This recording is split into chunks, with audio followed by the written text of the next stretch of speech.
Hello friends, बहुत बहुत स्वागत है आपका लेट्स डू इट पर।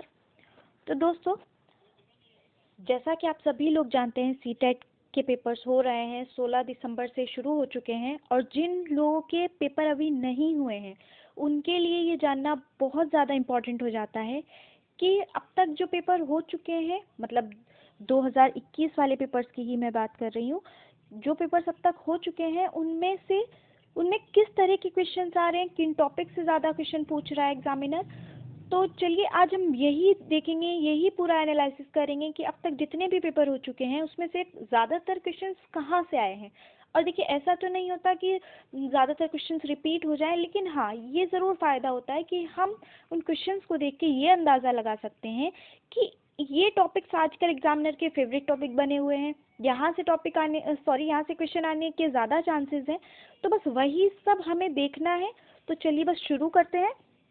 देखिए, अब तक जहाँ जहाँ से क्वेश्चन पूछे गए हैं मैं वो सारे टॉपिक आप लोगों को बता रही हूँ। तो आप लोगों को वो टॉपिक्स बिल्कुल भी स्किप नहीं करने हैं, बल्कि स्किप तो छोड़िए, इन टॉपिक्स को ज़्यादा ध्यान से, ज़्यादा अच्छे से करके जाना है। तो देखते हैं, नेपेंथिस पोल्ज़े से अब तक पूछा है। और आपको ये नहीं करना कि सिर्फ नेपेंथिस से ही करना है, जितने बाकी के पौधे हैं जैसे खेजड़ी, ओक, बरगद, ये सब जो है ये एनसीईआरटी में दिए हुए हैं। तो इन सभी की स्पेशलिटी जो है वो सब अच्छे से पढ़ के जानी है। दोबारा रिपीट कर रही हूँ, खेजड़ी से क्वेश्चन अक्सर पूछता है, ओक से पूछता है, बरगद से पूछता है। तो ये सब अच्छे से देखना है। संयुक्त परिवार से इस बार क्वेश्चन पूछा गया है। और क्या पूछा है इसने? गुजरात के पड़ोसी राज्य। देखिए, एक पेपर में उसने पूछ लिया गुजरात के पड़ोसी राज्य से क्वेश्चन, तो ज़रूरी नहीं है अगली बार गुजरात से पूछे। हो सकता है इस बार केरल के आसपास का पूछ ले या मेघालय के आसपास का पूछ ले। तो आपको पूरा इंडिया का मैप अच्छे से याद होना चाहिए, कौन सा राज्य कहाँ है, किसके पड़ोसी राज्य कौन से हैं, ये सब मतलब आपको पूरा का पूरा मैप आपके दिमाग में छपा हुआ होना चाहिए। ठीक है, आगे बढ़ते हैं। इसके अलावा पियाजे का सिद्धांत पूछा है, ये सीडीपी में आ गए हम लोग। मेरे पास सिर्फ क्वेश्चन से कि यहाँ यहाँ से आ रहे हैं, सब्जेक्ट वाइज मैंने इन्हें नहीं लगाया है, आप बस देख लीजिए। ठीक है, पियाजे से पूछ रहा है, कोहलबर्ग से पूछ रहा है, समावेशी शिक्षा से पूछ रहा है। ठीक है, इसके अलावा भाषा पूछा गया है अब तक कुडुकू, ये कहाँ की है? झारखंड की है। लेकिन सिर्फ झारखंड ही नहीं, आपको बाकी सारे राज्यों की भी भाषाएं याद होनी चाहिए, किस राज्य की कौन सी भाषा है ये सब आपको पता होना चाहिए। इसके अलावा गांधी यात्रा से इस बार क्वेश्चन पूछा गया है, एनीमिया। एनीमिया किसकी कमी से होता है, किसको खाने से एनीमिया एनीमिया क्यों होता है? आयरन की कमी से होता है ना। तो हमें ये अच्छे से पता होना चाहिए कि आयरन के स्रोत क्या है, आयरन की कमी को किन किन चीज़ों से। गुड़ आंवला आमतौर पे देता है ऑप्शन, गुड़ आंवला से दूर होता है। इसके अलावा जो भी एनीमिया के बारे में दिया हुआ है एनसीईआरटी में, आप अच्छे से पढ़ लीजिए। उसके बाद हाथी से क्वेश्चन पूछा है।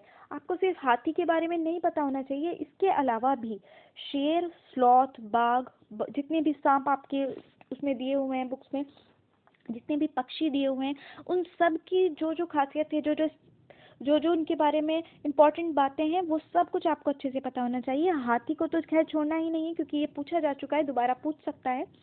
पियाजे का सिद्धांत रिपीट हो गया। कोहलबर्ग और समावेशी शिक्षा हो चुका। हिंदी में ज़्यादा क्वेश्चंस कहाँ से पूछ रहा है? कारक पूछ रहा है, प्रत्यय पूछ रहा है, पर्यायवाची और उपसर्ग से क्वेश्चन ज़्यादातर पूछे गए हैं अब तक। मैथ्स में छोटी बड़ी भिन्न छाटना से अब तक कई बार क्वेश्चन पूछ चुका है, एक ही पेपर में कई कई क्वेश्चन भी आए हैं। ठीक है, उसके अलावा माध्य, माध्यिका, बहुलक, समय, दूरी, चाल, यहाँ से क्वेश्चन पूछा है। और ये देखिए, फिर दिशा, दिशा से इस बार एक पेपर में 4 से 5 तक भी क्वेश्चन पूछे हैं। क्यों ऐसा? इसलिए हुआ है क्योंकि मैथ्स में भी पूछ रहा है और उसके बाद ईवीएस में भी पूछ रहा है, तो इसलिए इससे ज़्यादा क्वेश्चन बन जा रहे हैं। कई बार इस तरह से करके पूछा है, केरल से कश्मीर कौन सी दिशा में है, इसके सापेक्ष कौन सी दिशा में पड़ता है। इस बार गुजरात से पूछ सकता है या किसी भी और राज्य से। कुल मिला के आपको पता होना चाहिए, वही मैंने पहले भी बोला है कि पूरा मैप आपको याद होना चाहिए, किस राज्य के सापेक्ष कौन सा राज्य किस दिशा में पड़ता है। ठीक है, टेडपोल से क्वेश्चन पूछा गया। टेडपोल क्या है? मेंढक का बच्चा। ठीक है, उसके बाद एक क्वेश्चन ये पूछा है, जो बैग में चिपकाने के लिए प्रयोग होता है, खोलने में चरचर की आवाज़ आती है, उसका आविष्कार किसने किया? ये पूरा एक पैराग्राफ है एनसीईआरटी में, इसे आप अच्छे से देख लेंगे। उसके बाद एक क्वेश्चन पूछा है इसने, मनुष्य की तरह आंखें सामने किसकी होती हैं? तो उल्लू की होती हैं। ये देखिए उल्लू से पूछ ले, मैंने बोला ना सारे पक्षी आपको पता होने चाहिए किसके बारे में। उल्लू, मैना, ये सब तो पूछ रहा है, भर भर के पूछ रहा है, तो आपको ये बिल्कुल भी स्किप नहीं करना, ठीक है। गुजरात के निकटवर्ती राज्य, देखिए फिर से पूछ लिया, अलग तरह से भी पूछा और फिर से इस तरह से पूछ लिया। मैंने पहले बोला, पहले कुड़ुक पूछा, लेकिन आपको सारे राज्यों की भाषाएं पता होनी चाहिए, ठीक है। इसके अलावा भोजन, भोजन सारे राज्यों की, जहाँ जहाँ अलग है। अभी एक पेपर में पूछा था सरसों के तेल में बनी हुई मछली किस राज्य में खाई जाती है। नारियल के तेल से पूछ रहा है, नारियल के तेल में बनी हुई मछली कहाँ खाई जा रही है। सांप कहाँ का मुख्य भोजन है, सांप कहाँ के लोग खाना पसंद करते हैं। इस तरह से क्वेश्चन पूछ रहा है, तो भोजन से जितने क्वेश्चन है कर लीजिएगा अच्छे से। उसके अलावा भी पूछा है किस राज्य की मुख्य भाषा अंग्रेजी है, तो नागालैंड की है। उसके अलावा देखिए भोजन से दोबारा से क्वेश्चन पूछ लिया, टेपियोका कहाँ खाया जाता है, केरल में। उसके अलावा असम के बारे में पूछा गया है, तो असम के बारे में जितना भी वहाँ के घर किस तरह से होते हैं, राजस्थान में घर किस तरह से होते हैं, वहाँ कैसा खाना खाया जाता है, ये सब जितना भी दिया हुआ है, ज़्यादा नहीं दिए हुए हैं, 7-8 राज्य के ज़्यादातर इंपॉर्टेंट दिए हुए हैं, वही आपको पढ़ने हैं। बस एनसीईआरटी खोलिए और जितना दिया हुआ है उतना पढ़ लीजिए। ज़्यादातर क्वेश्चन आपको एनसीईआरटी से मिल जाएंगे। देखिए वहाँ एनीमिया से पूछा, यहाँ गुड़ से पूछ लिया, ठीक है। वही चीज़ें वही क्वेश्चंस रिपीट कर रहा है घुमा फिरा के। फिर से पूछ लिया आयरन की कमी में क्या खाना चाहिए। एक ही पैराग्राफ में से 3 क्वेश्चन बन गए ना। सिर्फ एक ही चीज़, यानी आपको सिर्फ टॉपिक इंपॉर्टेंट होना चाहिए, आपको टॉपिक पता होना चाहिए, उसमें से ही वो फिर जैसे भी पूछे आपका काम हो जाएगा। इसमें एक मैथ्स में पूछा था किसी संख्या में 0 से भाग देने पर क्या प्राप्त होगा, तो इनफाइनाइट प्राप्त होगा। इसके अलावा हाउस टैक्स से रिलेटेड जितना दिया गया है वो आप देख लीजिए, और इसके अलावा कुछ टॉपिक्स मैं और बता रही हूँ वो अच्छे से देख लीजिए। अगर एक एक उसमें पूछा जाए कि क्या क्या पढ़ना है, तो जो बिल्कुल नहीं छोड़ना वो मैं दोबारा से रिपीट कर रही हूँ। पियाजेव कर लीजिए, वाइगॉत्स्की कर लीजिए, Kohlberg, Chomsky, NEP 2020 favourite topic बना हुआ है इस बार सीटेट का। एनईपी बिल्कुल नहीं छोड़ना, बिल्कुल भी नहीं छोड़ना।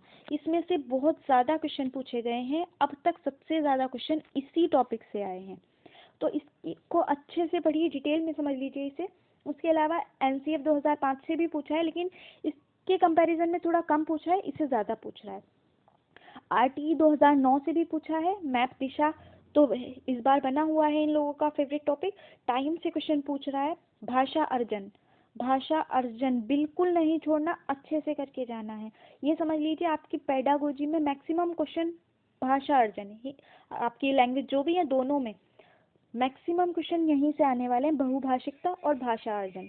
मापन मूल्यांकन से भी क्वेश्चन पूछे हैं, और इसके अलावा